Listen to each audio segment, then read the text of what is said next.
Well, good afternoon, everybody, and welcome to the latest instalment of our Inspirability Talks. We are trucking through February. The evenings are getting lighter very slowly, and there is definitely light at the end of the tunnel for us aviators that want to get back into the outdoors. Of course, anyone, frankly, aviators or otherwise. We do want to see ourselves getting back outside and doing what we all love. So before that, though, we've got another hour or so of entertainment for you this afternoon.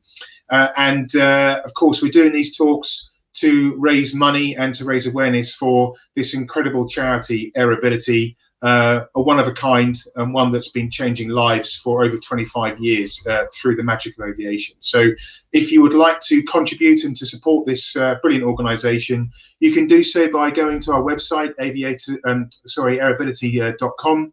Or you can go to our Just Giving page and you can donate as little or as much as you wish to keep putting smiles on faces and taking people into the air. So this afternoon we have a treat for you. We have someone who's well known in the aviation world and is a real pioneer and a voice for women in aviation. Of course, I'm talking about Tracey Curtis-Taylor, the self-styled bird in a biplane, the Aviatrix, and we're going to learn a lot about the adventures that Tracy's been up to. But before that, I just wanted to give you a bit of background about Tracy's life and really what brought her to our screens, the BBC documentary that followed that epic trip from Cape Town in Africa to West Sussex, to Goodwood. So Tracy, she is a trailblazing aviator, as I've said, an adventurer, an inspirational speaker, and a voice for women in aviation. You know, she's really put women on the map and has really, you know, trodden in the footsteps of all of the famous female aviation pioneers. Jean Batten, the first person to fly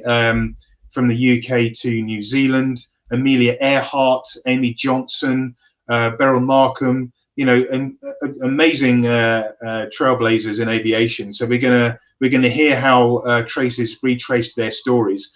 But Tracy was born in the UK. She was raised in Canada, and then got into the flying bug when she emigrated to New Zealand, and learned to fly out there. Got her commercial license, her instructor's rating, and began to fly Taildraggers, which obviously set her in great stead for flying hundreds and thousands of hours in her Boeing Stearman and her Ryan Recruit aircraft. So you may have seen those airplanes around the UK flying at various air shows and fly-ins over the last decade or so.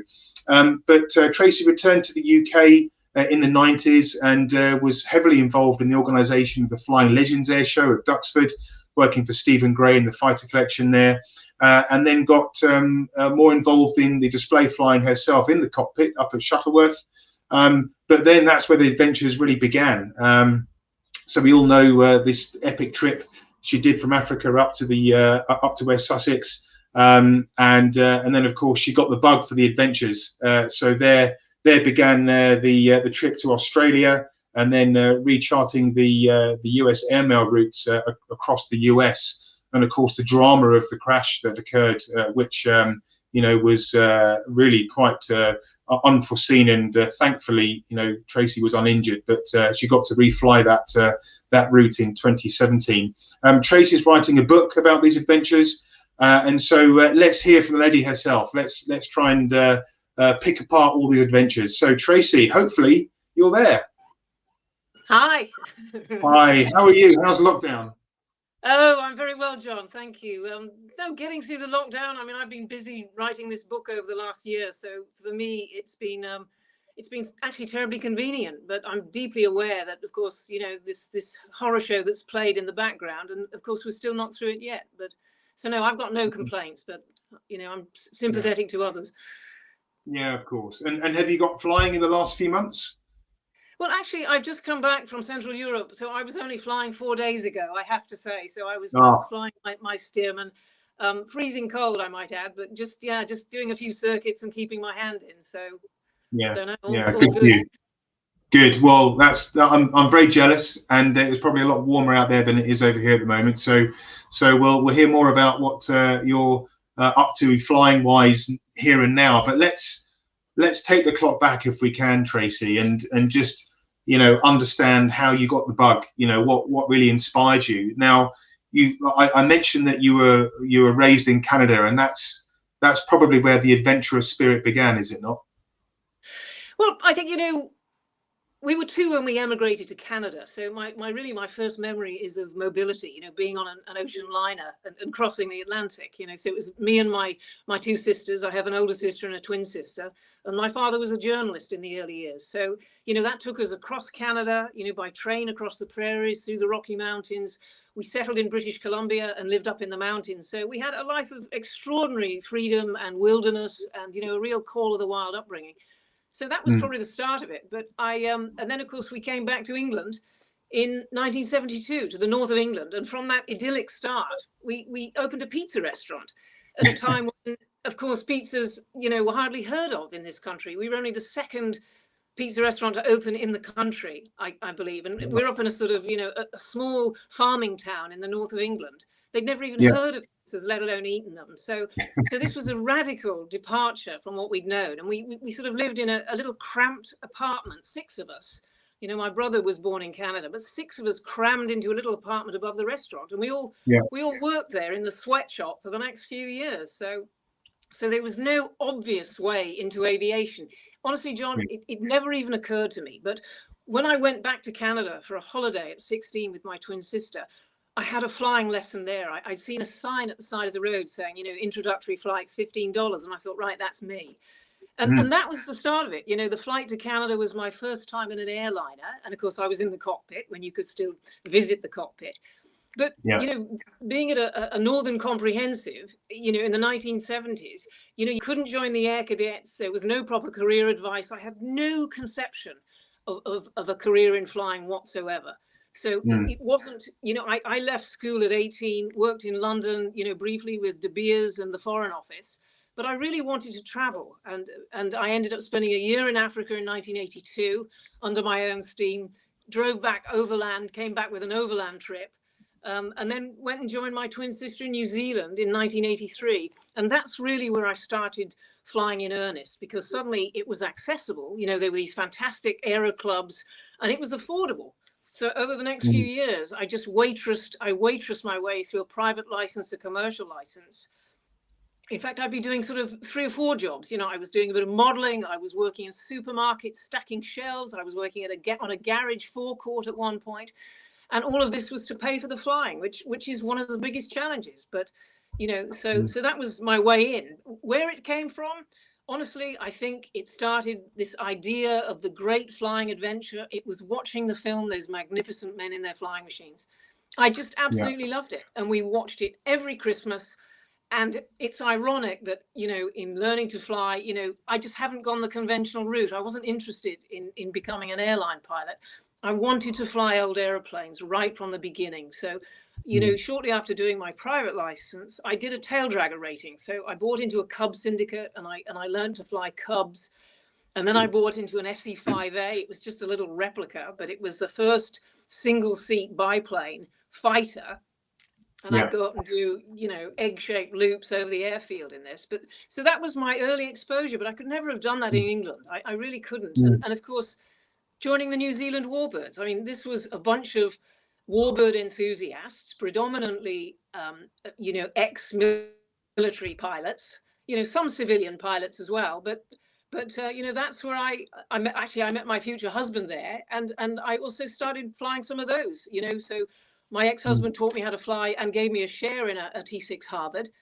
And, so I would be flying with these guys. So it was, ironically, even though I couldn't join the Air Force myself, I mean, the RAF didn't start taking women until the 1990s. So it was ironic that I ended up doing so much flying actually with military pilots. And that wasn't just in New Zealand. That was also when I came back to England in 97. And 9 years flying at Shuttleworth and Ultimate High and so on. So I've had an unusual experience with flying. Yeah, quite. Yeah, it is an unusual experience, but thank goodness you took the route you did, and that exposure in New Zealand and that just, more affordable, laid back, opportunistic approach to aviation. I mean, I've got friends out there and it's totally different, isn't it? It's a different pace of life, and of course the weather.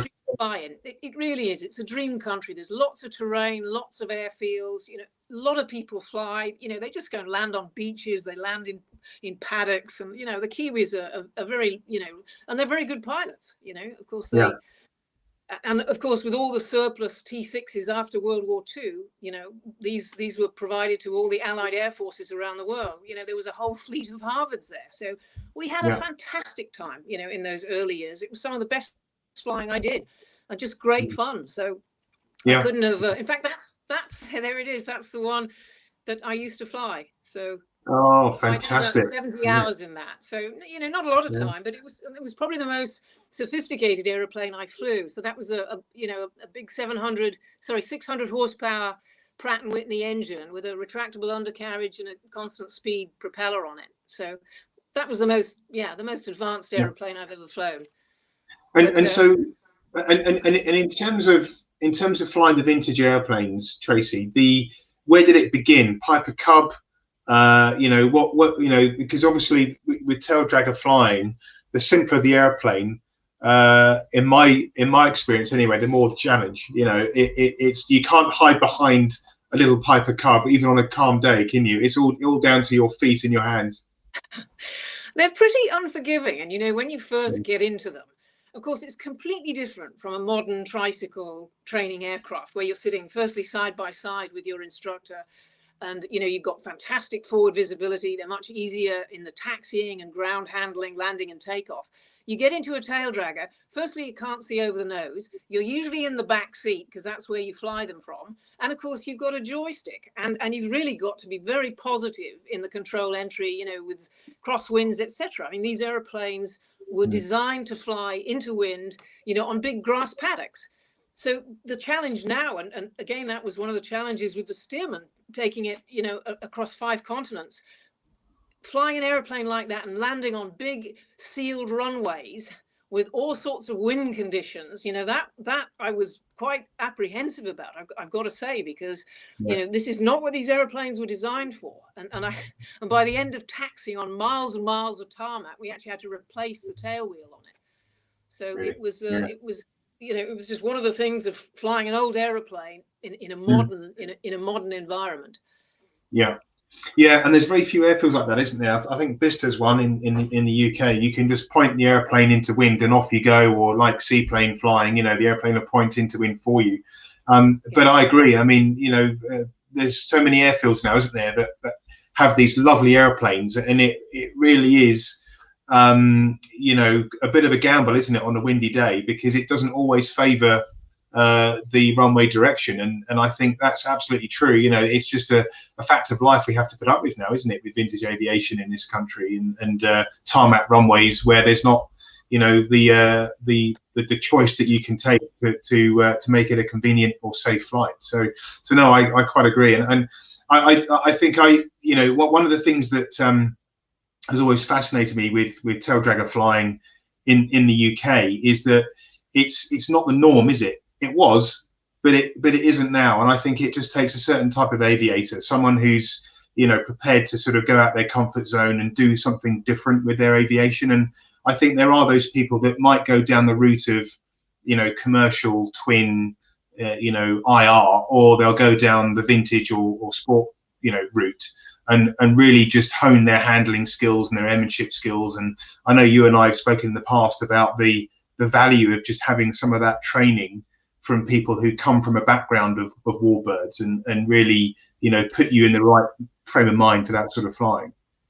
Well, there's no doubt about it. There's a big difference. It really is chalk and cheese. And I think it's regrettable that more young pilots haven't had more exposure to the original type of flying. And of course, all pilots say, oh, it's the purest kind of flying, you know, and, you know, this whole business about, well, you know, in Taildragger flying, they say, you know, there are only 2 kinds of pilots, those who have ground looped and those that will.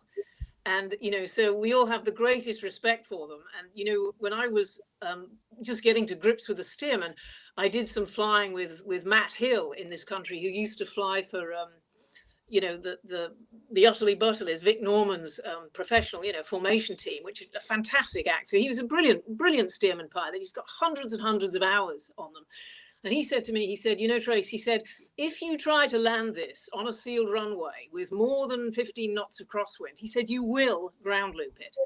So with that warning ringing in my ears, you know, I've always been jolly careful with it. But you know, it's a typical American airplane. It's got fantastic ailerons, and you know, with you know, just positive control on it, I found it quite benign, I have to say. But with that caveat, you know, just try and avoid the extreme conditions. So yeah, quite. So talking of Taildragger flying, the home of Taildragger flying, arguably, is probably Duxford, or at least that's for me it is anyway. There's so much going on there, and you came back from New Zealand, if I understand, and set up home at Duxford. So tell us about that. Well, I came back to the UK in '97. I'd had 14 years, fantastic years in New Zealand, but it was a big break. You know, I'd been married for 8.5 years. My family were all in New Zealand. And, you know, I'd had the best job. I'd worked in aerial photography and mapping. I was still instructing. And, you know, so it was the hardest decision I'd ever made in my life. But I was actually homesick. And of course, I was interested in historic aviation, and I wanted to be near Duxford and Shuttleworth. So I actually lived in Newmarket. And the first year was a desperately difficult year, to be honest. I mean, you just don't exist in a country after 14 years. But Duxford proved to be a bit of a lifeline, because I'd met a lot of the people there in New Zealand in the late 80s. You know, I met Mark and Ray Hanna in the late 80s, and I'd met Stephen in something like 1988 when he was over in New Zealand selling a Spitfire to Tim Wallace. So I knew the Warbird crowd, and I'd often drop into Duxford to say hello. And off the back of that, Stephen offered me a job, you know, helping to organise Flying Legends, which I did for 2 years back in sort of 99, 2000, and it was absolutely brilliant. So I didn't do much flying myself then, because I just couldn't afford to. I went and had the odd flying lesson at you know, Tiger Moth at Cambridge, just to keep my hat in. But for 2 years, I really couldn't afford to fly. So it was after that things ramped up again. Yeah, no, flying is an expensive business, isn't it? And I think, you know, I always remember somebody in aviation saying to a young lad, you know, how can I get into aviation? He said, well, just be around airplanes, be on the airfield, get involved, and you know, and then it will just come to you. And I remember with great fondness the Flying Legends air shows in the 90s. You know, and of course it's got a new home now. It's moving to Sywell this year, and we hope very much that will go ahead. But the heady days, Tracy, of Flying Legends, just tell us what it was like. It must have been a real buzz. Oh God! Well, you know, in 2000, which was the last show I did for them, was you know, that was, we had all of several of the famous flying aces from World War II. Johnny Johnson, Gunter Rahl came over. You know, some of the Canadians, and it was absolutely supercharged. You know, just all the nostalgia, and of course all those huge piston engines, and all the gang came in from Europe. There's just fantastic energy about the place, and it was, and of course, being the millennial year, it was fantastic. There's nothing like it, and of course, Legends was famous for the big balbos and the dynamic displays. You know, multi-ship you know, dogfights, and you know, 5 Mustangs in the air and multiple Spitfires. It was absolutely breathtaking.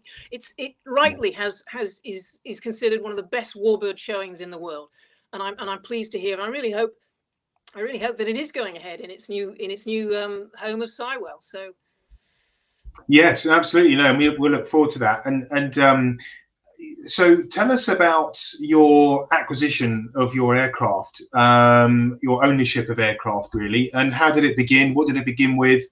How did it come about?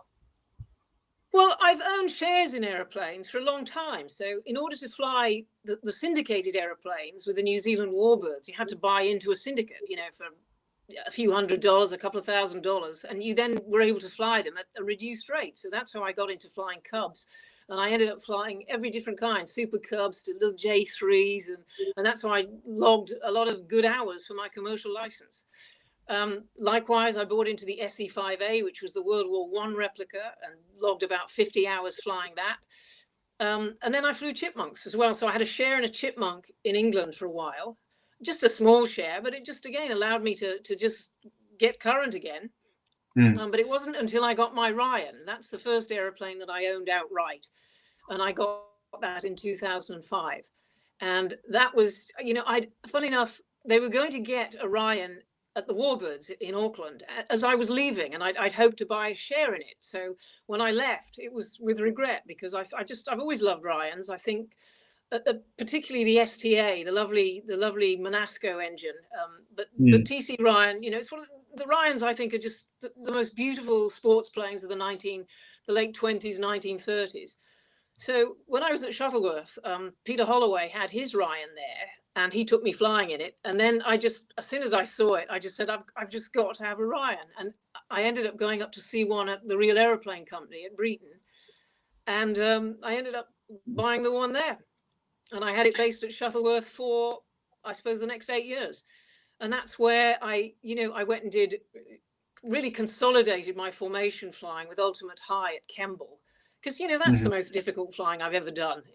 That's different again. And of course, when you're flying with military pilots, they fly formation every day. It's second nature to them. But coming from my background, it's absolutely bloody terrifying, quite honestly. And so flying with some of these guys, one of the Shuttleworth pilots had done something like 2,000 hours in an F-16. They're so experienced, but he could put an aeroplane 12 inches away off a wing, and I'd be there cringing in the cockpit. I just said, I can't bear it, Frank. This was Frank Chapman, who's a test pilot with Airbus, but he's just a consummately brilliant pilot. And I said, I'm never going to be that good, so let's just back off a bit. And so it took a while before the penny dropped, and that's just a big confidence exercise. But I absolutely love formation flying. I'm not, I'm very, very low hour with it, but that's when I got into my own display flying. So it was the Shuttleworth guys, Andy Sefton and the gang there just took me under their wing, and really, they're all military test pilots at Shuttleworth. That's the culture there. So it was a great privilege and great fun to go and participate with them in the briefings, the training week, and then eventually displaying my own airplane. It was fantastic.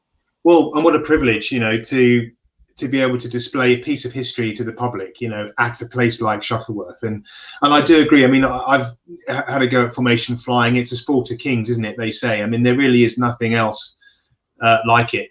Just seeing another machine off your wing, and often flown by a good friend, on a lovely summer's day. It's a privilege, and I know that Shuttleworth is a place for that to happen. And you can see there was that the SE5 there, Tracy.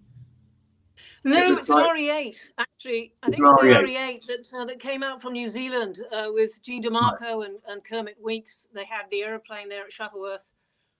Is it the B2? I can't see it. It's either the RE8 or the BE2, but they build the World War I stuff. It's Peter Jackson's operation in New Zealand.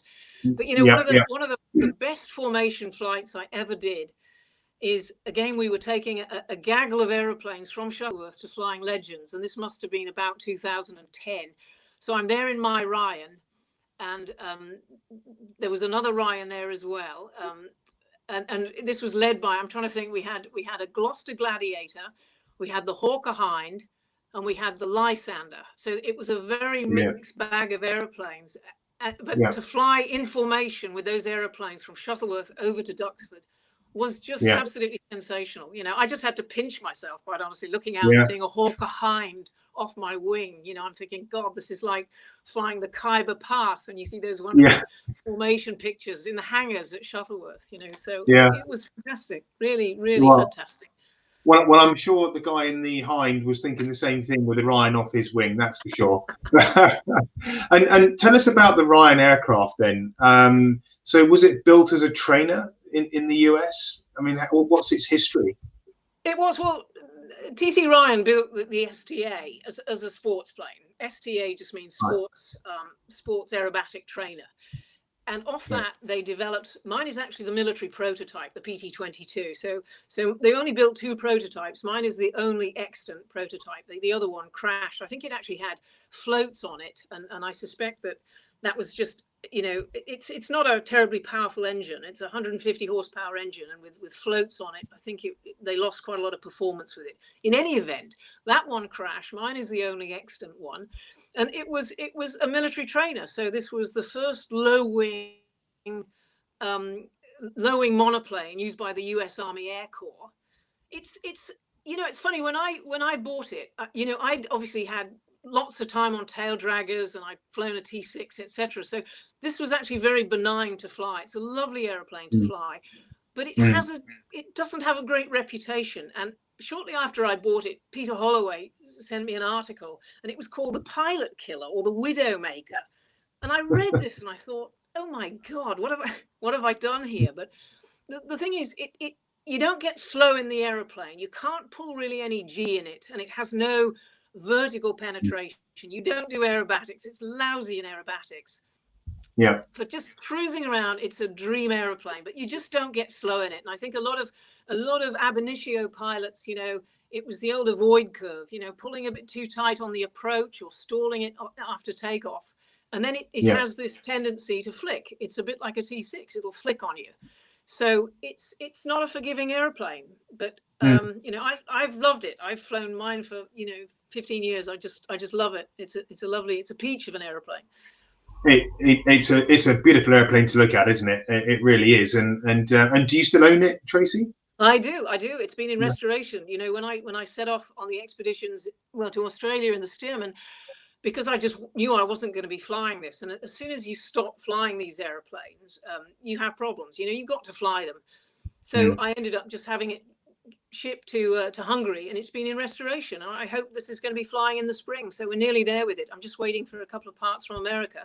And that's been restored by 3G Classic Aviation in Austria-Hungary. The same, Ewald Gritsch. It's the same person. It's his operation who restored my Stearman as well. So you know, they do absolutely state-of-the-art work, and this is a top-end ground-up restoration. So it'll be one of the best Ryans in the world, and being the prototype, it's a very special airplane. Absolutely. Well, we can't wait to see that. Hopefully not too long. So good luck with the rest of the project there, and of course the other airplane you have, of course, is the Stearman. So very, very close to your heart. Tell us the story about the airplane first, and then we'll get into your adventures. Well, in a way, it's the other way around. I decided to fly Africa in 2009. It took 4 years before I actually did it. But one of the challenges was finding an airplane in which to fly it. Now, for me, the Boeing Stearman is the dream airplane. It's just a big, iconic, you know, beautiful big radial engine. You know, it's a big, strong agricultural airplane, but it's just great to fly, great looking, you know, and with a bigger engine on it. You know, the original trainers just had the 220 Continental with a wooden propeller.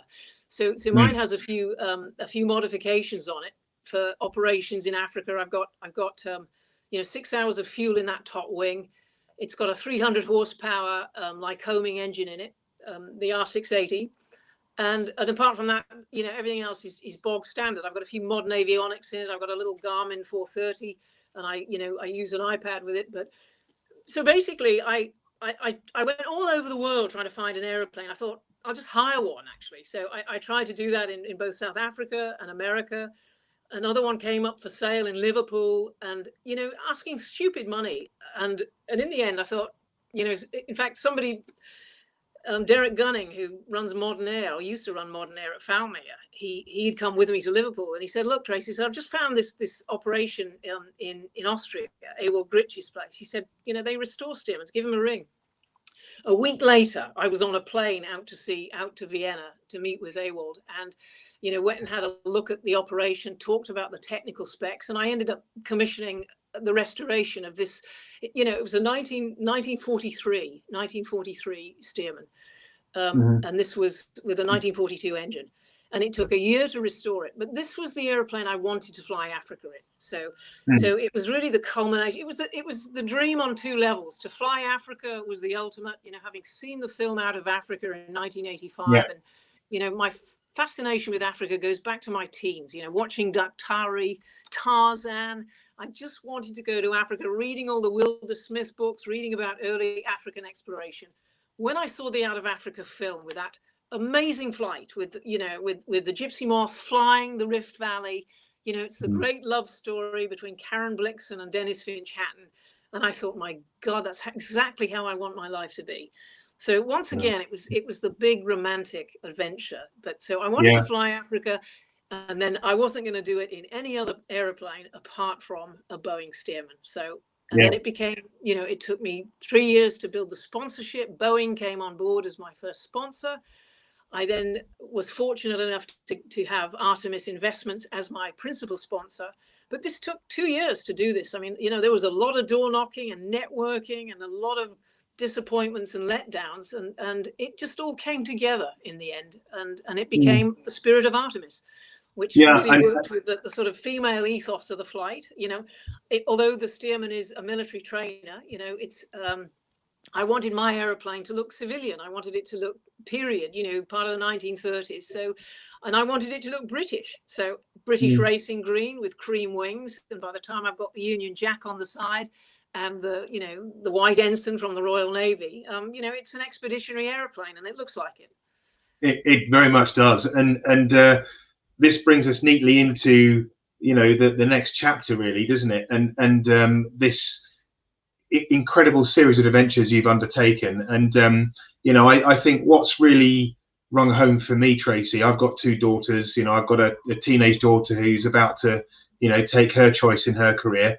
Being an aviation nut, who knows? Maybe I can just, you know, get her off in that direction. But the purpose of these trips, Tracy, is fantastic, and I applaud you, because, you know, it's that global outreach program that you wanted to put onto the map. You wanted to, you know, get more women into aviation and you know, kind of, I guess, retell the pioneering stories of these ladies that have gone before you. And of course, the Africa trip began, I believe, with you honouring, was it Lady Mary Heath and the trip that she did back in the 1920s? So tell us the story. I'm all ears on the Africa trip and how it came about.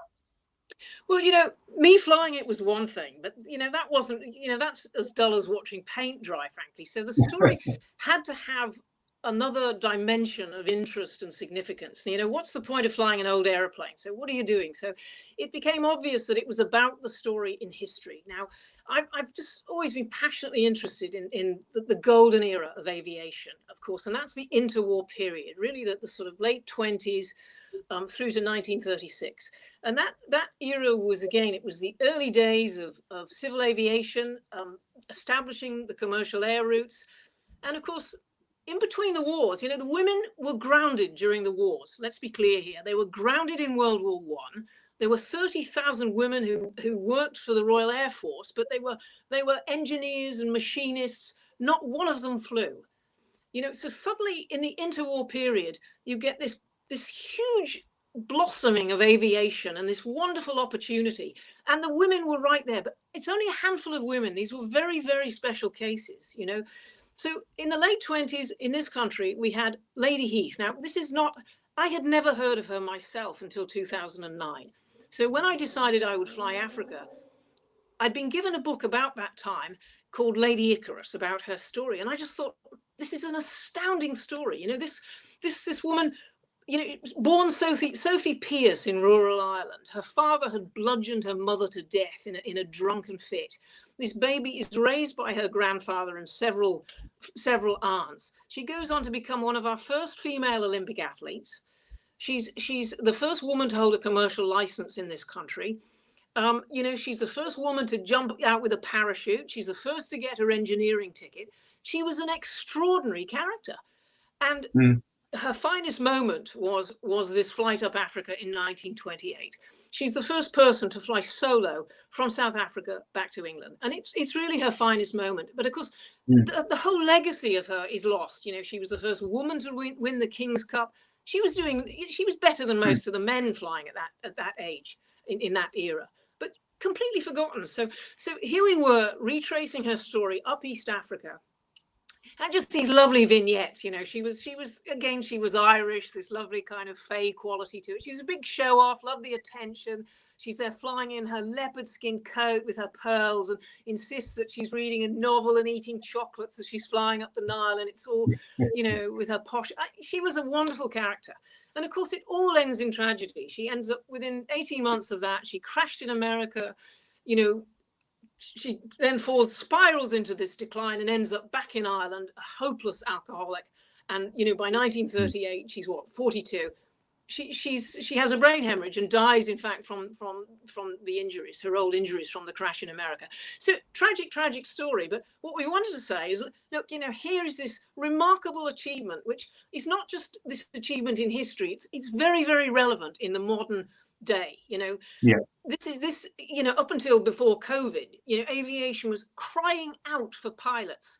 They needed 750,000 pilots, engineers, cabin crew, etc. The opportunity of women had never been greater. So that became the core drive behind the flight. So after Africa, the flight to Australia was then celebrating Amy Johnson's solo achievement.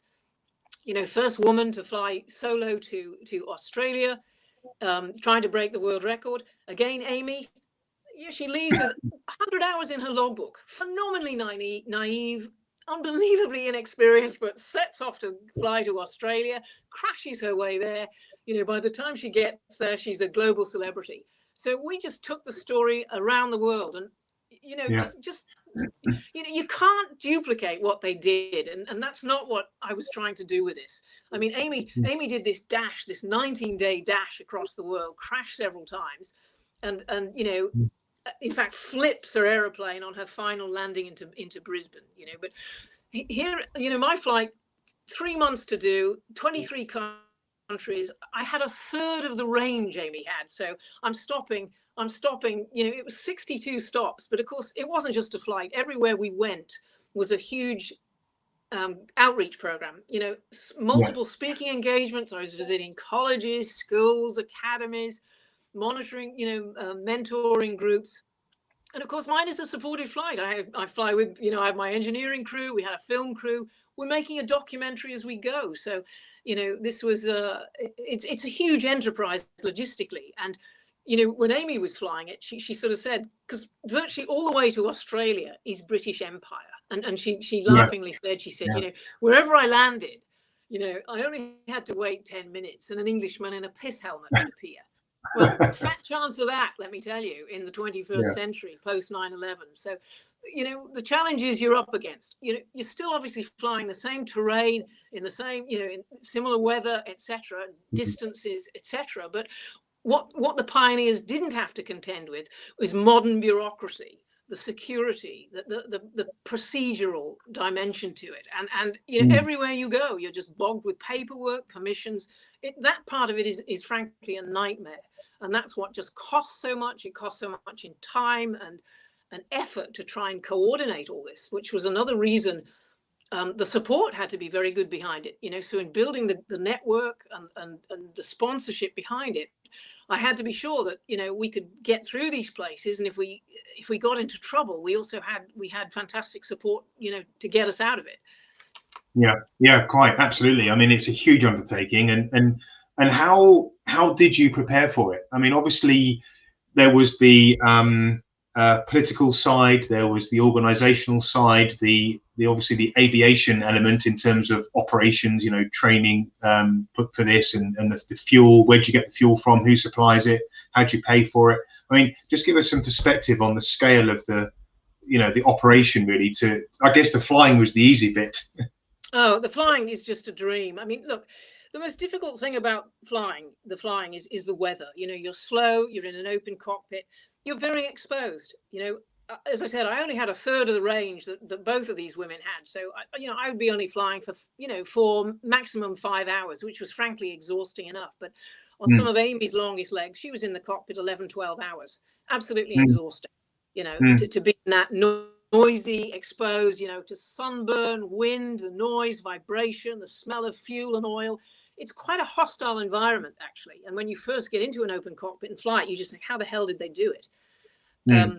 But logistically, in Africa, we actually had a lot of problems in Africa, and because in Southern Africa, not so bad because there's aviation fuel there, but some of the regimes in Northern Africa, things became, a little bit more difficult.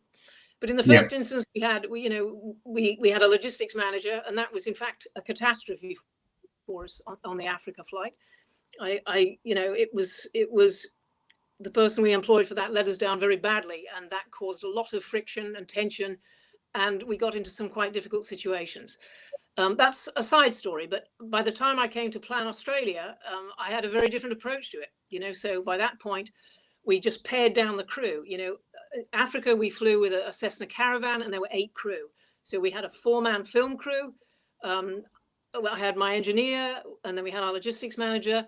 I just pared everything down for the flight to Australia because it's just so much people, so much baggage. I just felt there was far too much emphasis on the filming. You're trying to do a challenging flight under a lot of pressure, with a lot of additional stuff going on. You're doing 12, 14, 15-hour days. And this is where the logistics have to be good to get through this quickly and to be able to do the program quite apart from the flying. So once I understood what I was dealing with, I made very different decisions for the Australia flight. And for that one, we ended up, we just had 4 of us, 2 aircraft, 4 crew. We used a PC-6, a Pilatus, which is that high wing Swiss utility airplane. Fantastic support aircraft with big sliding door, so we could do for the air-to-air filming. But we carried the fuel on that airplane. So that uses, that's a turboprop. So that would take kerosene, but we had to have the capacity to carry fuel for the Stearman. And that also carried all the oil and supplies for the entire trip. So that was packed to the gunnels with equipment. And we could move quite swiftly through it. So it was just much easier and much more streamlined. We still had difficulties on the Australian flight, but that came later. But most of that went absolutely flawlessly. So, but we also had, some of the challenges, to get through Saudi Arabia, for example, and flying through Israeli airspace. That whole day was just spectacular. A company called One rush after another. The adrenaline just pumping. Sorry, carry on. The sound's off now. Yeah. Oh, is it? Okay. Yeah, that's just the Africa flight, but some of the countries we went through, we couldn't absolutely follow Amy's track, because when she came to do it in 1930, she was trying to break a world record. She just put a ruler on a map and drew the straightest line between England and Australia, which took her through the Taurus Mountains on the Turkish-Syria border, across Syria, through the Iraq desert, and on through, what's now modern-day Pakistan and India.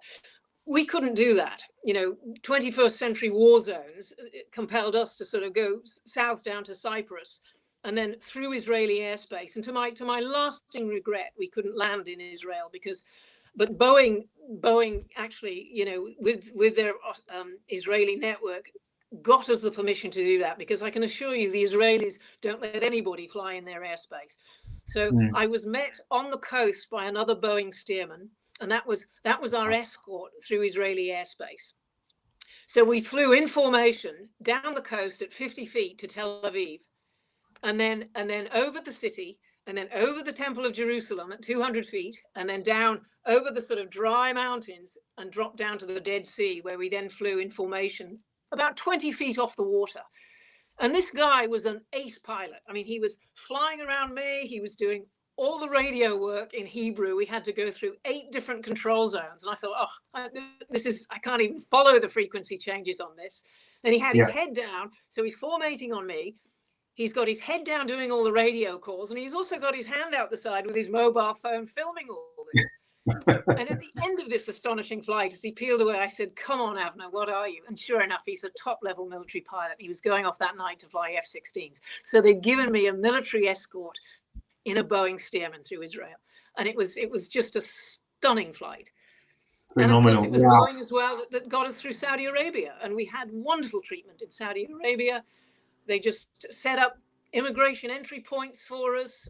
We had wonderful treatment in Riyadh. The royal family laid everything on for us there. And I, again, was visiting schools and mentoring groups.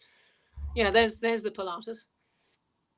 Fantastic. Now tell me, when we do these long flights, clearly none of us have done it as long as you have, but when we have a long transit, your mind wanders. And did you feel close to these pioneers of the day, retracing their steps? Because you're probably seeing the same thing they're seeing. You're in a similar aeroplane. Tell us some of the thoughts that went through your mind, and how, just how close you felt to these people. Oh, I think it gives you incredible insight into what they went through, just physically, and actually, in a funny sort of way, you don't just have this relationship with the pioneers, you have this relationship with the earth, to see it in such an intimate way. They weren't really flying it like this, though, John. You know, Lady Heath was up at 9,000 feet. She was trying to preserve her engine. I mean, she did some low flying, you know, when she was driven down on the deck in heavy rain or something. But generally, they were flying it much higher than me. I had cameras all over the Stearman. So, you know, I've got 4 cameras on this aeroplane, and a support aeroplane that's filming me as well. So we were really trying to capture what it was like to fly an aeroplane like this through some of the most amazing terrain on the planet. But I'm not really sure this is how the pioneers were flying it, honestly. But this was a big adrenaline flight in many ways, just to show you the terrain. And this, I mean, look at this coming through here. This is Lake Magadi in Kenya. I can see the smile on your face. It says it all, doesn't it? And you know, it's a bit like trying to say who your favorite child is. But you know, what are those vivid memories that stick out for you, on these trips? You know, is there any particular moments that you've always thought, wow, if I could remember that for the rest of my life? You know, there's a lot of spectacular flights with these, but there are probably 3 days, I think, that stand out more than any other. The flight that you've just been showing there over in Kenya, which was the Rift Valley, it was Lake Natron, and that was in formation with Steve Parkinson in a Cub. So I had Caroline O'Donnell from Artemis, one of the sponsors. She came with me on that flight, and Steve Parkinson was flying in his Cub. So I had Steve off my left wing, and I had the Caravan off my right wing, and flying down low over the soda lake of Lake Natron. And just, I can't even tell you, Africa, there's something about Africa, that flying into this primordial landscape. And then, of course, the added dimension of seeing elephants, zebra, giraffe. There's nothing like it. It is just, and flying it that low is one of the most exciting things I'll ever do. And I only have to close my eyes and I'm back in the moment. It's the closest I've ever come to just the most brilliant exhilaration of all time. So that flight was probably the finest flight of my life. So flying in from Mount Kilimanjaro, the airfield, into Nairobi with that flight. So it was about 2 hours or something. The other flight was, in fact, the Dead Sea flight with Avner. And just, you know, again, completely surreal, flying over Tel Aviv, over this biblical, you know, some of these biblical sites, and then into that. Again, it's geologically, it's another Rift Valley. So you're flying into sort of geological prehistory. And I had no idea of the terrain. It's just phenomenal. It just drops down to 1,300 feet below sea level. And then flying this sort of mineral blue lake. And I just thought, it's unreal. And at the time I was thinking, what's my altimeter doing? But of course, I'm so busy watching Avner formating on him, I couldn't look at the altimeter to see what it was doing. And then climbing back up to 5,000 feet, Jerusalem on the top of the rift on the western side, and then into Amman in Jordan on the other side. But just the physicality of this. And, you know, when you think, for example, of the human landmarks that you fly over, whether it's the pyramids or the Ez Rock or not Ez Rock, the Sydney Opera House or the Golden Gate Bridge, I can assure you that anything man-made pales into insignificance compared to the grandeur of the earth. It takes your breath away. And of course the other amazing flight was flying the Grand Canyon, Monument Valley, Lake Powell, and that was the day I crashed in America. That was a staggering day's flying, absolutely staggering. And you know, but to be in these terrain, it's the terrain that does it for me. And I think desert, to fly the deserts, it's just some of the most powerful landscapes on Earth. You know, and you just feel like you're flying into infinity. Absolutely infinity. The light, the light on the wings, this scintillating air, just, you know, flying the Sahara Desert at 200 feet. I mean, just nothing like it. There's nothing like it.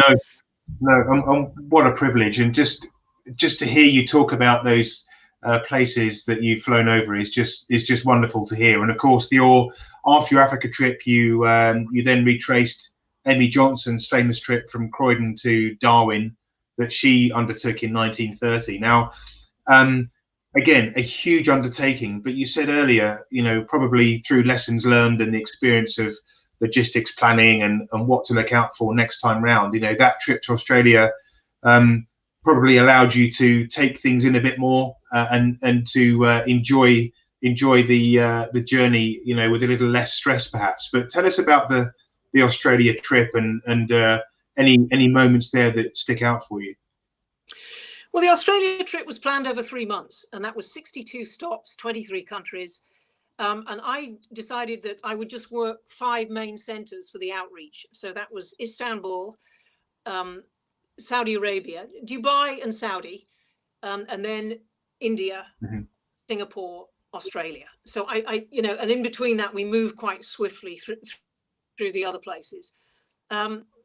It kind of went flawlessly. There was, I suppose, some of the highlights of that, flying the desert through Saudi Arabia, again, just coming, sweeping over the top of dunes and seeing camels, you know, camels there in the middle of nowhere.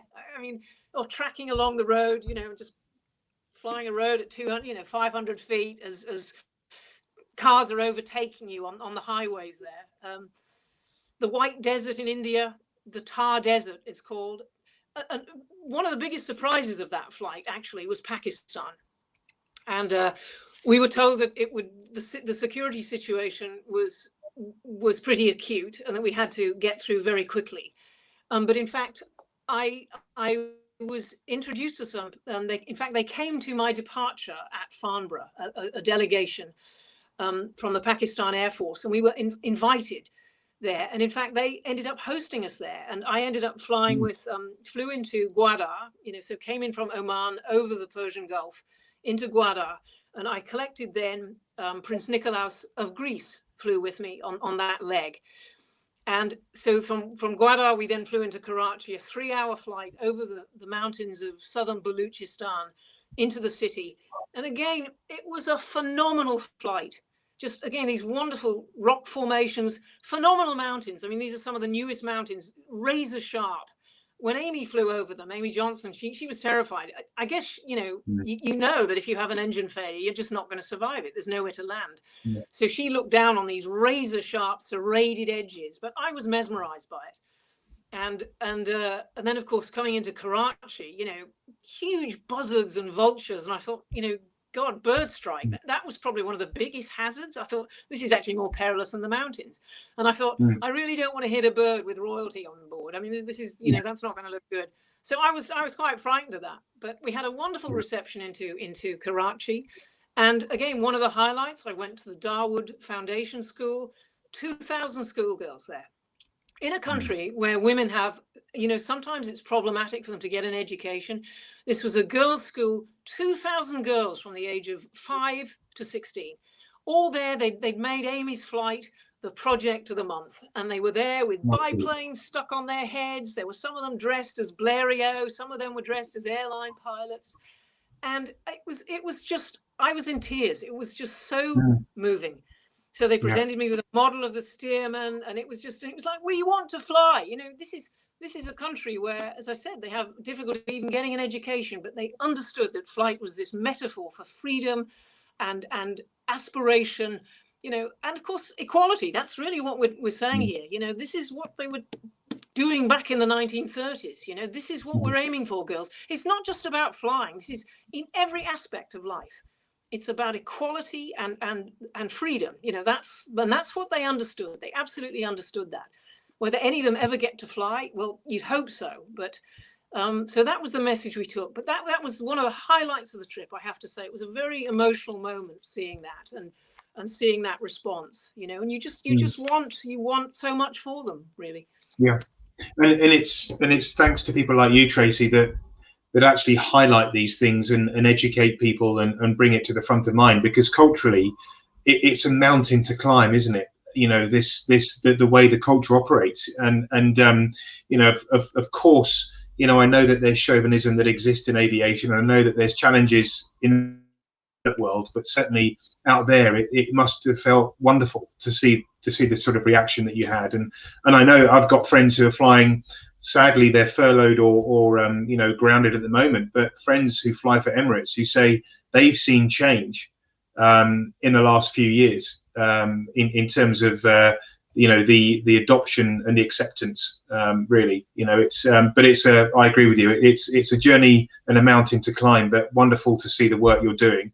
What other reactions did you get politically? Because obviously, as you said, going through some of these countries, the logistics, overflight clearances and other, because you'll get it on a piece of paper, you'll have the legality to launch the flight and to actually go through the airspace or land in the country, but there's never quite any guarantees, is there? Particularly when you're going into some of these countries that aren't the best with paperwork or administration.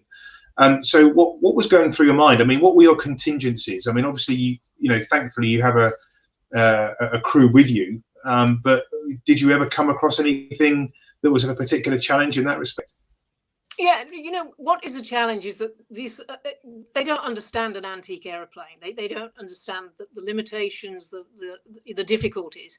They just want to treat you like an IFR commercial aeroplane, and we just say, look, can we just get a VFR route out type of thing, under the traffic, flying low. But very often you just get caught up in the procedures where you're vectored off 25 miles down, in the opposite direction of your route, and you've got huge headwinds, and then you'd be thinking, am I even going to make where I'm getting now?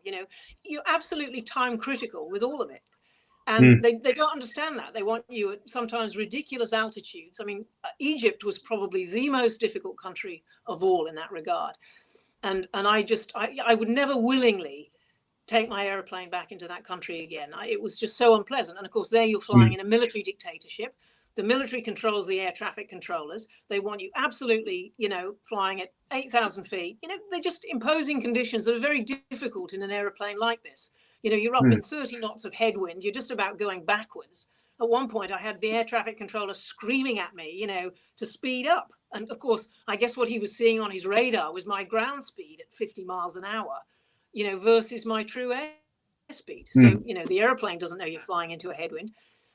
But this was Saudi Arabia. So, that's brilliant. So those are problems. It is difficult, but like coming out of Seletar in Singapore, they're routing you around and they're giving you radar vectors, and I'm flying compass turns.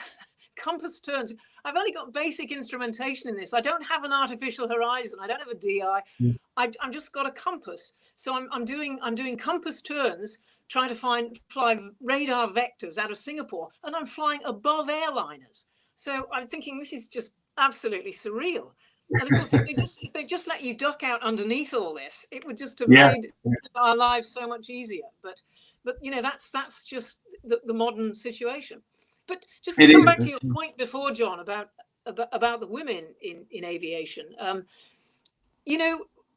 in studying the pioneers and having flown myself now for 35 years, and the story of aviation is a wonderful story and a very inspiring one, but there's a very dark side to this, in the sense that most of 20th century aviation blocked women.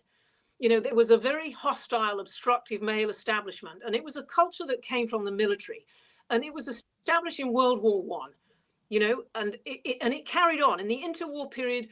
Not one of those pioneers was able to work as a commercial pilot. Not Amy, not Mary Heath, etc. They were blocked from it. So that's what makes their achievements even more exceptional. And their achievements, in my opinion, are exponentially greater than what the men achieved, because they had no military training. They really, they had enormous courage and enormous willpower and determination. And what they were striving for was equality as well. And that was also part of the message with this, and I think that's well, as I said, it's an obvious one, isn't it?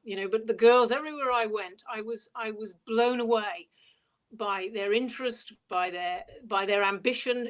Trace, we want to be pilots. We love this. We want to fly.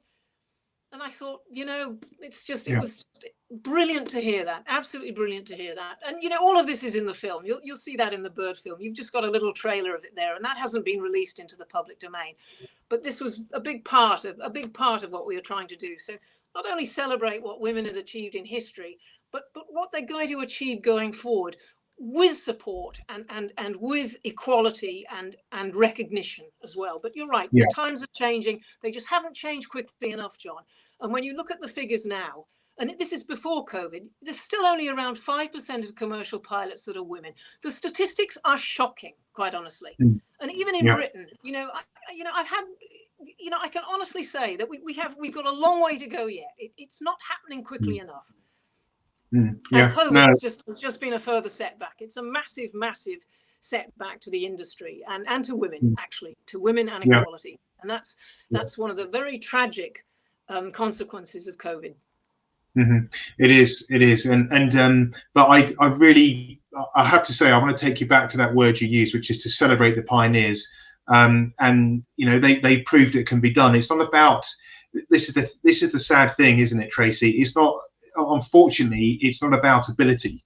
It's something greater, and until that is sort of understood and managed and pushed through, we're seeing that in aviation. We really are. Prior to COVID, there was definitely changes taking place, and it's thanks to people like yourself, Tracy, that are actually making this change happen and putting it on the map. And we'll come to your book and the documentary at the end, because I think that's a really eye-opening awareness of what's happening. And you've obviously been able to pull together all of the history and have a very good opinion on this and to see where this is going. So but before we get there, I wanted to talk about your America trip, because if going up Africa and to Australia wasn't enough, you had this Boeing arranged or Boeing sponsored trip to retrace the US mail routes. Tell us about that. I mean, obviously America is an amazing country to fly over, but to go from one side to the other must have been pretty impressive. Well, you see, I think America is probably the greatest flying country in the world. So they have a fantastic aviation history, obviously, the Wright brothers and so on, Charles Lindbergh, etc. And of course, I'm flying an American airplane, a Boeing Stearman. So I wanted to take the Stearman back. I wanted to go back to Wichita to see where it came from. And I've always been fascinated in the early airmail route. And of course, this was, the first 40 airmail pilots, flying in, again, just after World War I, 31 of them were killed. It was the Suicide Club. This was getting the mail from East Coast to West Coast. So whereas in Britain, what drove the commercial air routes was empire, so getting the routes to South Africa or India or Australia. In America, it was getting from East Coast to West Coast, getting those paychecks out. That's what drove it. So, in the early days, it was the Pony Express, and then it was the mail coaches, and then it was the airmail. And it was a phenomenal effort, this, and of course Boeing were right there at the beginning of all this. They had the Seattle route through there. So when we finished Australia, we shipped the Stearman to Seattle and flew down that Pacific coast. Now, Seattle, of course, is really home ground for me, because those early years in Canada, we were just over the border, up the Mission, up the Fraser Valley near Mission City. So all of that Northwest Pacific is very, for me, that's really home in a way. But to go and fly it again, through the volcanoes, the Cascades, Mount Baker and all those, and Mount Rainier, and then to fly the Pacific coast down to Los Angeles, and then from Los Angeles, inland, across America. So 3,000 miles. America is absolutely vast. So you're flying, from temperate forests, through to deserts, to prairies, etc. So and of course, everywhere you go, the Americans just love it. The beer's cold. They can't be more helpful. There's hangarage available. Everyone's there to help you. It's a tremendous country to fly in. So, and of course, everybody responded brilliantly to the Stearman. But, in the first attempt in 2016, I had a problem in Winslow in Arizona. We'd done this amazing flight during the day through the Grand Canyon. I'd done 5 flights that day, filming over the Grand Canyon, and then on through Lake Powell, etc. So it was an epic day. And then we landed up at Monument Valley, which is where all those amazing, sort of pinions of rock through the desert. They're in all the famous westerns. But when you're flying this, and Yeah. flying, you know, a wingspan from the rock faces, just incredible. But you're also, it's high desert, you know, you're flying high density altitude through here, and landing up there, it was probably landing at 12,000 feet density altitude in Monument Valley. So again, the airplane is sluggish. You have to fly it, you know, with a reduced mixture, and just be very careful because it's sluggish. So it's a different kind of handling, really. And it was actually that night we landed at Winslow at Winslow to refuel, and in so doing, you know, we'd found the old 1920s airmail hangar. It was Winslow Lindbergh. Lindbergh had landed there and surveyed the site. So it was a tremendously historic place. So we landed, done some filming, fueled up, and we took off 5 o'clock that night for the last flight down to Phoenix. I had a whole day of outreach the next day. And sure enough, just after takeoff, the engine lost power and, you know, landed in the desert, crashed in the desert. Nothing to do. I only got to about barely 100 feet. So there was just not time to do anything. And it just hit the deck, and it just kind of, you know, crashed forward at about 80 feet. And then the whole thing flipped. It just somersaulted, you know, hit a sage bush, which ripped the right-hand undercarriage off. And then that sent it into a sort of a somersault, a cartwheeling somersault. And you can see it. It just wrecked it. You know, the wooden structure of the wings and the tail, that just absorbed all the impact of the crash. The fuselage, the cockpit was completely intact. So I just stepped out over the side. The boys were filming overhead. Ewald was with me in the front cockpit. You know, got out without a scratch on us. But I looked at the damage to the Stearman. I just couldn't believe it, John. It was absolutely devastating. Absolutely devastating. Well, I'm sure. Course, and I mean, you know, yeah, and this was, you know, unfortunately, it was contamination in the fuel, and it had just caused, I lost about just under 300 RPM of engine power.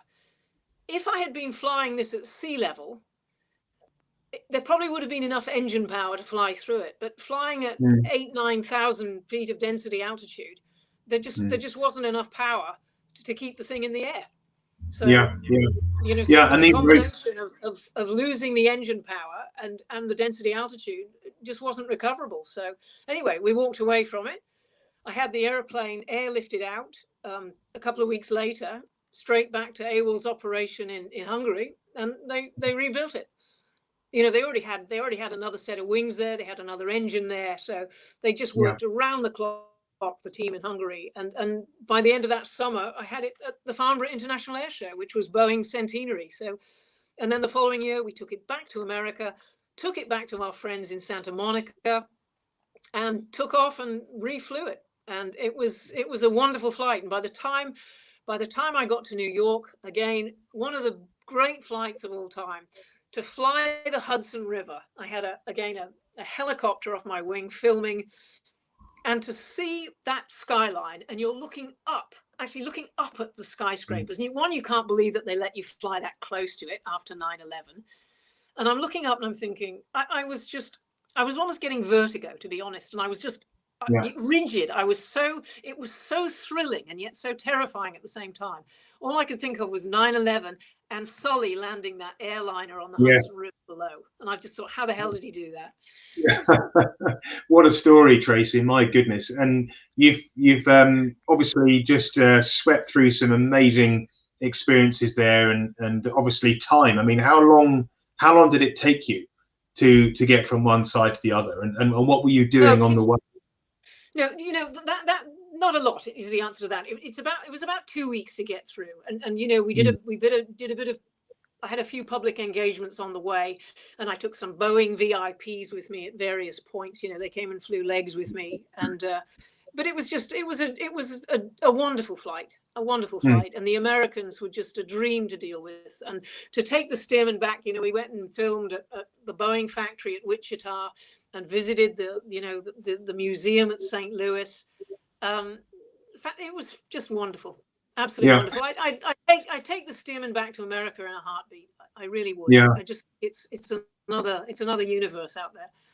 Yeah, no, quite. And I actually used to work for a Boeing company, Jeppesen, and I used to tell the story of Ellery B. Jeppesen, who obviously pioneered the books, you know, that we use today, the Jeppesen charts, you know, the approach charts, the VFR charts, and he he has his black book in Colorado at the headquarters, where he would note down features, telephone numbers of people to stop, you know, overnight, and that was the US mail routes. You know, it was a real tough slog, and you know, absolutely brilliant achievement, Tracy.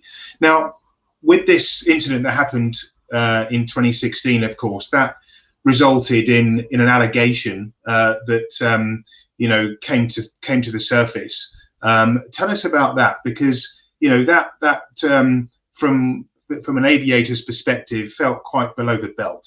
So tell us what happened and what the story was about this.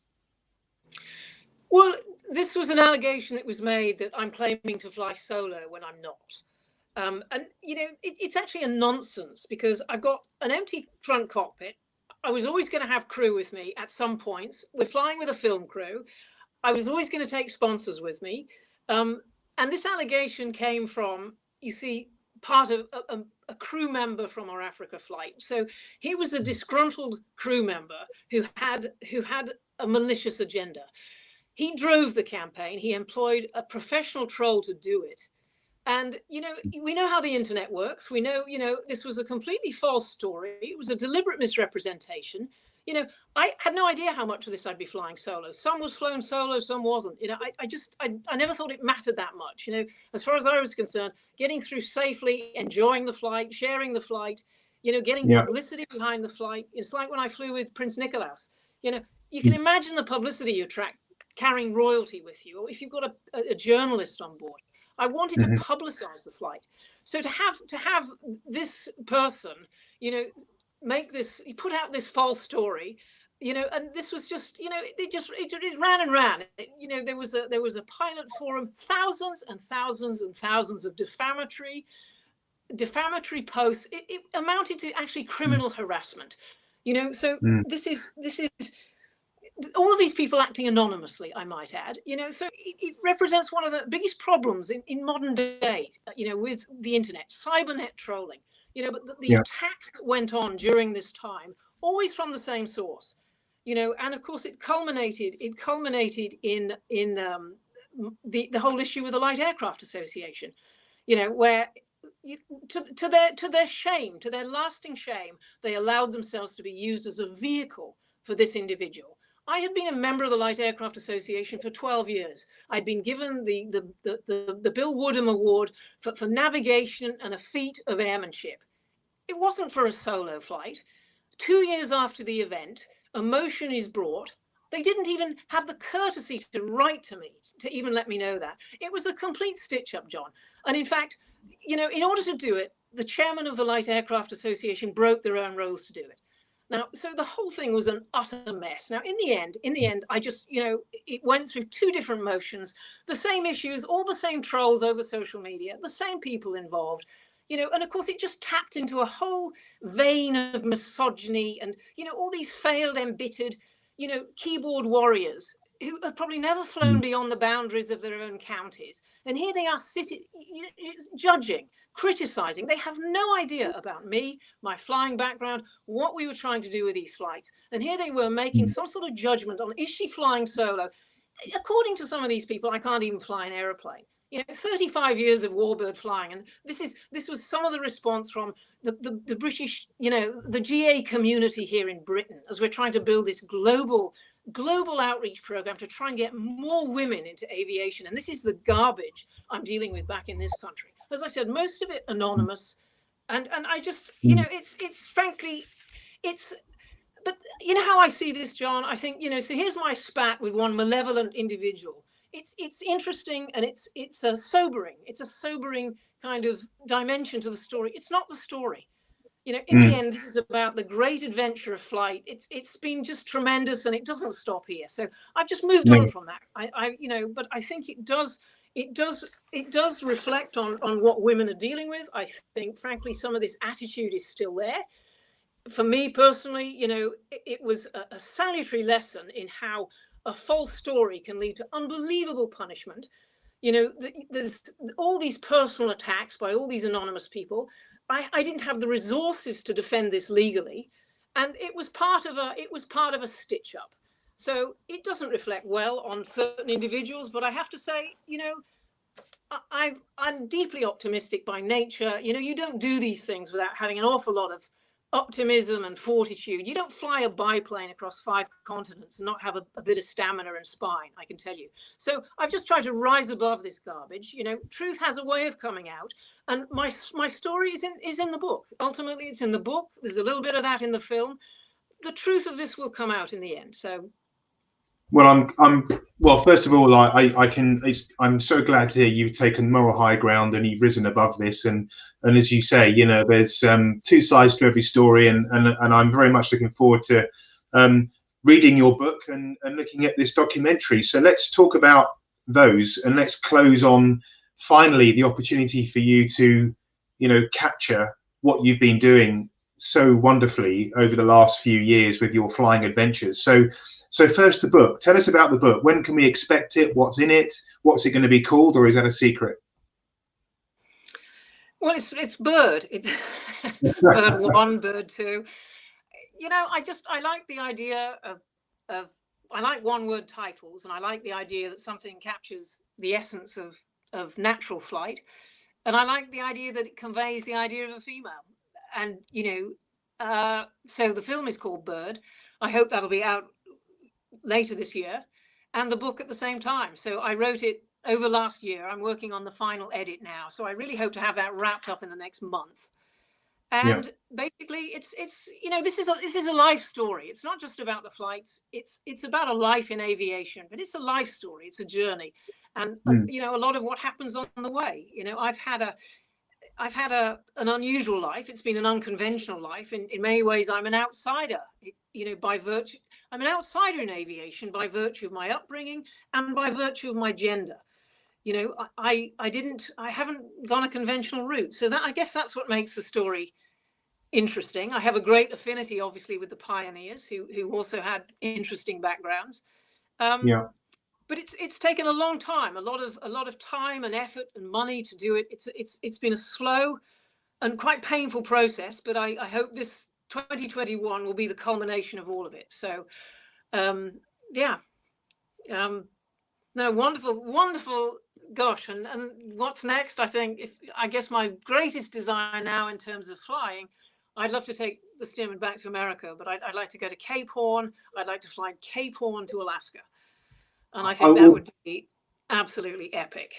Well, I was going to say, Tracy, that's probably the last sort of piece in the puzzle for you, isn't it? You've been everywhere else, and my goodness, what an adventure that would be. But in terms of the documentary, tell us about that. I mean, who's been filming it for you? When can we expect to see it? How can we see it?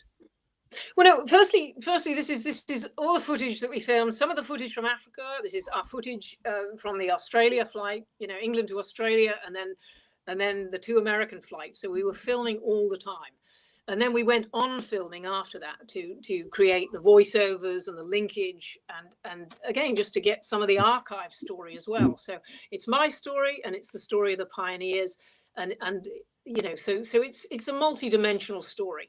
So this is it's an hour long. It's an hour-long documentary, and it's, you know, I hope it'll capture the romantic adventure of it, and the inspiration of flight in the purest sense. You know, that's the universal dream of flight. That's what we all share. You know, and everywhere I've gone in the world, you know, it's amazing how many people just said, "Oh, what's it like? You know, take me with you. I wish it was me." You know, so I'm very conscious that I'm damned fortunate, you know, to have been able to do it. And it's, you know, people make interesting choices in life, and you think, why you do these things? And maybe that's it. Why do you do it? Well, for me, it's almost cost me a normal life to do this flying, to be honest. I wanted my freedom. I didn't want the domestic burden of families and so forth. You know, I wanted to fly. I wanted to be free. So this was the way I achieved that. And this was the ultimate, to fly that Boeing Stearman around, you know, across 5 continents was absolutely brilliant. But, you know, I've had wonderful support and friendship all the way along the way. And, you know, Award Gritch in restoring that airplane twice for me and supporting it. And it's been the high point of my life. Well, that's so lovely to hear, Tracy. It really is. And you're right. I think, I think any passion that you pursue does require sacrifice, doesn't it? Of some sort, financial sacrifice or career sacrifice, but ultimately following your heart is something it's hard to ignore, isn't it? You can't turn yourself away from it. And my goodness, very much look forward to reading the story. So, well, look, it's been over an hour and 20 minutes, in fact. We could speak all evening, I'm sure. And we'll fill the gaps in with the documentary. When's the documentary due? Do you have any rough idea? Well, I hope to be able to report on that very soon, to be honest. We're in negotiations, so I'm hoping that's not too far away. So I really hope it still has to be then, there's some post-production work to be done on it, but I would hope by the end of the year that will be broadcast. Yeah, well, great. And where's your Stearman now? It's in Hungary. So, it's there with the Ryan. So both of my airplanes are there together. I said goodbye to them on Wednesday. I flew back to London on Wednesday night. So I'm now officially quarantining. I'm doing my 10 days of solitary confinement and just cracking on with the book. So, and I'll go back as soon as I've had my vaccination. And, they're opening borders and all the rest of it again. It's quite hard in Europe as well. So it was a fairly well-timed exercise coming back. I didn't want to run the risk of finding myself in a hotel room in Heathrow for 10 days. So I've got out in the nick of time. But, I want to get back for the spring flying. So. Well, exactly. Well, look, until then, Tracey Curtis-Taylor, thank you ever so much for sharing with us your adventures and your life story. We look forward to seeing it in a bit more detail in the book and the documentary. But for now, thank you very much and have a lovely weekend. John, thank you so much. And my love and best wishes to everybody at Airability. Carry on the great work. Thank you very much, Tracy. Bye. Bye-bye. Well, there we have it. Tracey Curtis-Taylor there giving us an insight into what she's done in a really spectacular career of flying. And we do look forward to the book and the documentary. So stay tuned on the Airability YouTube channel. We've got more talks coming up. We have another talk in a couple of weeks' time with Tim Orchard, the Concorde captain, who'll be telling us about his life flying this icon of aviation for more than a decade with British Airways. So everybody have a lovely weekend. It's been my pleasure to bring you another Inspirability talk for today. But have a great couple of weeks and we'll see you later on in the month. Bye-bye.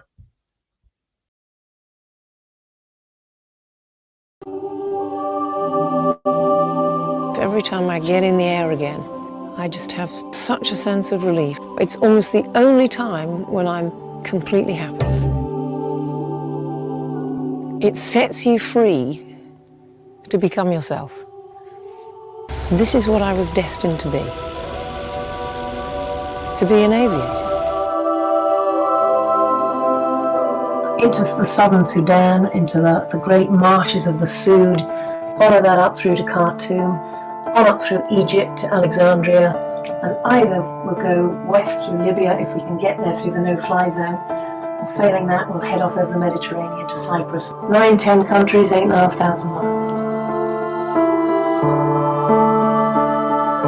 It was a really, really tough flight. We ran into very, very low cloud. I mean, literally, I was looking for fields to land in. It was that bad. When we landed in Bali, we were met by the security forces, saying that we had flown without authorization through a restricted area, an offence punishable by the death penalty of an individual. I was frightened. We were very, very nervous at how we were being treated. We are surrounded by military and airport authorities, so when the wheels are off that runway, I will breathe again. Push the throttle forward, got airborne, and then suddenly it stopped climbing. And I'm sort of screaming at everyone, we're going in, we're going in.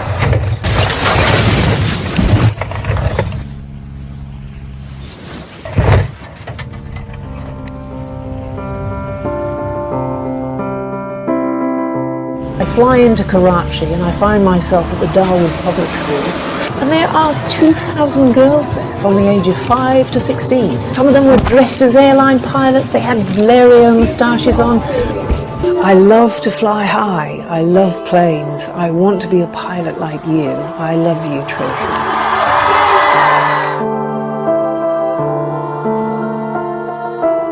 I'm flying my aeroplane, really in celebration of a flight that was done in 1930. First woman to fly solo from the UK to Australia, and her name was Amy Johnson.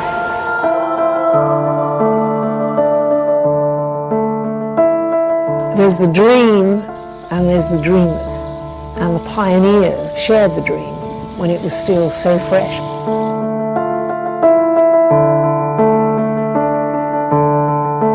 Every time I get into my airplane and that detachment from the earth, it's not just pleasure, it's a feeling of happiness.